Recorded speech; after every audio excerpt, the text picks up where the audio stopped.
घूंघट में भाभी। आजकल की बहुओं को देखो, एक जरा घूंघट नहीं करती है। क्या जमाना आ गया है। एक हम थे जिसने कभी घूंघट हटने नहीं दिया।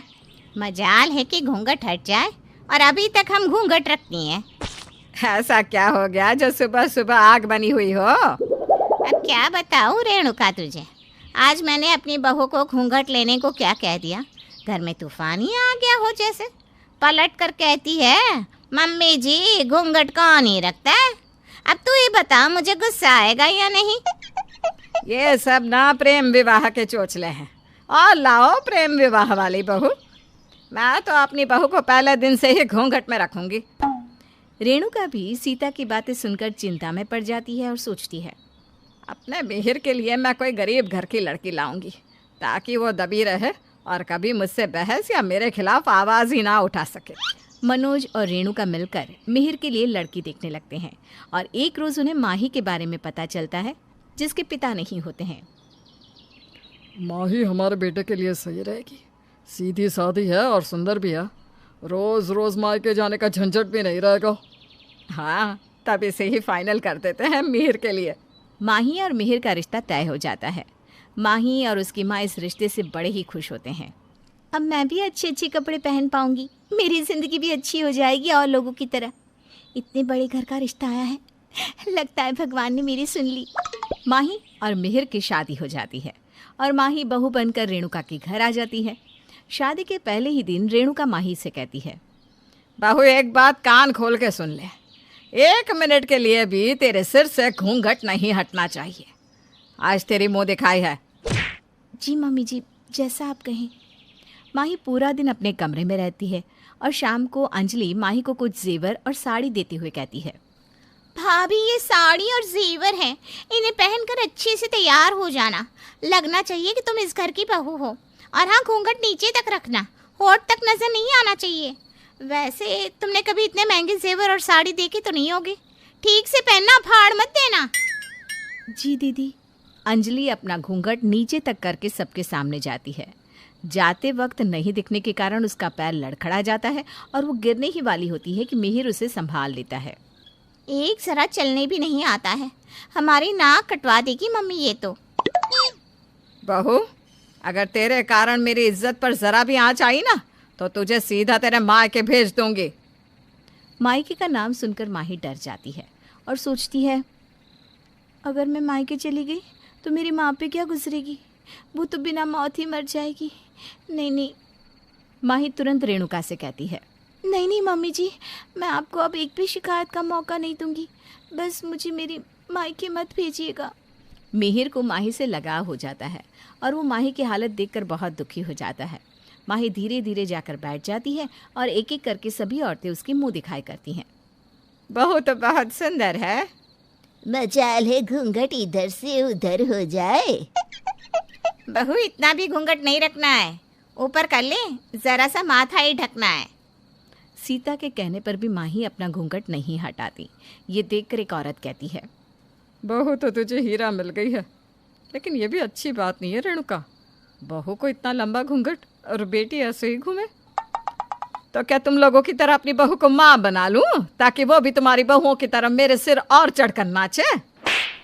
मुंह दिखाए में माही को कुछ भी मिलता है तो वो अंजलि रख लेती है। फिर भी माही के चेहरे पर एक सिकन नहीं आती। अगले दिन माही बिना घूंघट के ही अपने कमरे से निकल जाती है। ये देखकर अंजलि उससे कहती है, ये मत सोचना कि घूंघट बस कल के लिए था।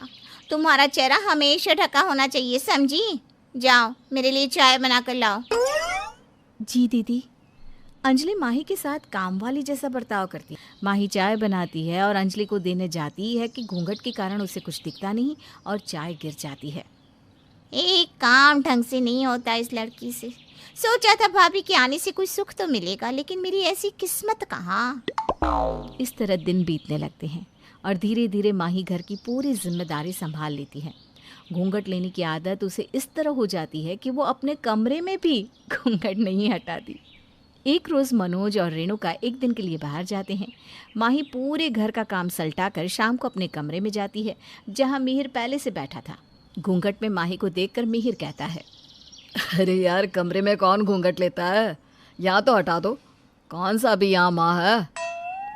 और अचानक मम्मी जी अगर आ गई तो मैं क्या करूँगी? मिहिर कमरा बंद कर देता है और माही का घूंघट हटा देता है। अब तो तुम्हें कोई दिक्कत नहीं है ना? थोड़ी देर बाद अंजलि माही को आवाज़ देती है। आवाज़ सुनकर माही हड़बड़ाती हुई बिना घूंघट लिए बाहर निकल जाती है। क्या हुआ दीदी, कुछ चाहिए क्या आपको? ये क्या है? कहाँ है तुम्हारा घूंघट? 2 दिन में ही तुम्हारी रंगत बदलने लगी। आज घूंघट हटाया है, कल साड़ी हटा दोगी।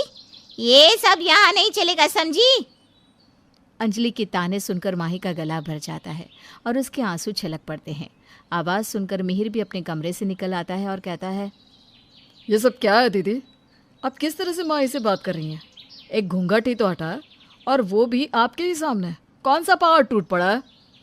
मैं इससे बड़ी हूँ और इसे मेरे सामने भी घूंघट करना होगा। माँ भी तो आपसे बड़ी है। आप तो कभी माँ से घूंघट नहीं करती। वाह जी वाह, ये कौन सा नियम है? भाभी के लिए घूंघट और बेटे के लिए नहीं? आप भी किसी की बहू है, क्या आपको ये सब शोभा देता है? अगर माँ ही घूंघट में रहेगी आपके सामने तो आपको भी घूंघट में रहना होगा। तुम इस कल की आई हुई लड़की के लिए हद पार कर रहे हो। अपनी बहन से इस तरह से बात कर रहे हो? तुम्हारे ताने सुनने के लिए मैं यहाँ नहीं बैठी हूँ, जा रही हूँ अपने ससुराल। गुस्से में अंजलि अपने ससुराल चली जाती है और यहाँ पति का सपोर्ट पाकर माही की खुशी का ठिकाना नहीं रहता। वो रोते हुए मिहिर के गले लग जाती है। तुम्हें दीदी से डरने की ज़रूरत नहीं है, मैं हर वक्त तुम्हारे साथ हूँ। उधर अंजलि का गुस्सा 7वें आसमान पे होता है। भाभी को तो मैं सबक सिखा कर रहूंगी। अंजलि से दुश्मनी बहुत महंगी पड़ेगी। इधर जैसे ही मनोज और रेणुका वापस घर आते हैं और उन्हें जैसे ही सब कुछ पता चलता है, रेणुका के पैरों तले ज़मीन खसक जाती है और वो अपने मन में ही कहती है, मुझे बहुत संभल कर काम लेना होगा। अभी 2 दिन में ही इस लड़की ने मिहिर को अपनी मुट्ठी में कर लिया है।